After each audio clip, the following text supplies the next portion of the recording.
Some of the Latino population are migrant workers, and they do migrate back and forth. In fact, we have an agreement with Texas that as the students come here in Minnesota and go to school for part of the time, and then they go back home to Texas, if you will, that their transcript follows them, and there's an ability to track back and forth.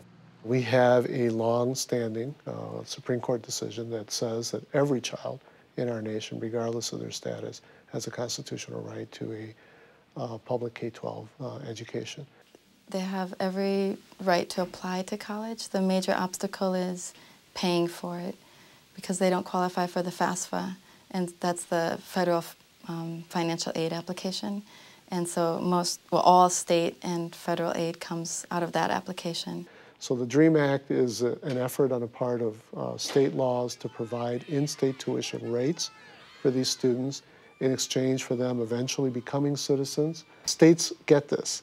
We need to maximize everyone in our K-12 system, and sooner or later these kids are going to become U.S. citizens anyway. We want them to be well educated at that point. So it's kind of a fairness thing too. You have the argument that, people that are here legally, should be given the first choice, and so it's complicated, but we have a lot of talented people that need to be educated, and we want to take advantage of their skill. I notice when I work with students who do have Social Security numbers, maybe they're U.S. citizens, they're born here, or they have their residency cards. Sometimes they feel guilty, sometimes they feel embarrassed, they don't want to talk about it.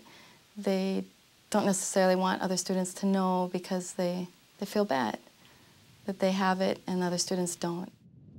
The Somali students face the same barriers that other students do coming from war-torn, Civil War-ravaged countries, in that they often have a very interrupted education. And so there have been situations in the past here where we have had students come in here at 16 and 17 years of age, and we had to teach them how to hold a pencil. Hi, I'm Faduma. I'm a senior at Edison, and I'll be graduating this June. For me to be graduating from high school and going to college the year after, it's something amazing. Like, it's really difficult to imagine because of where I'm from, It's a wonder I'm alive, much less actually going to school and graduating and everything. And that's why, me personally, I would never, ever take education for granted. I plan on going to the University of Minnesota. I think you can see its banner behind me over there.